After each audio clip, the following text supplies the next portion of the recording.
ቀኑ ከረፈደ ከመሸብኝ መጣ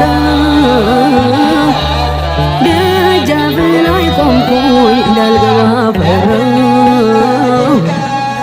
በደሌን ሳትመዝን ግቢ ብትለኝ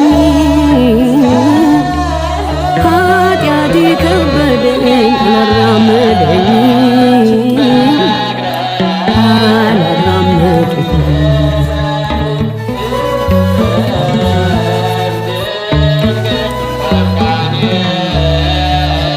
ሰው ዕድሜው እኮ አጭር ነው ጥቂት ነው እንዴት ነው ሳላውቅ ዘመኔ ያለቀው ጉብዝናዬን ዓለም ስቃ ተጫውታብኝ እንዴት ልርገጥ ደጅህን በድጋሚ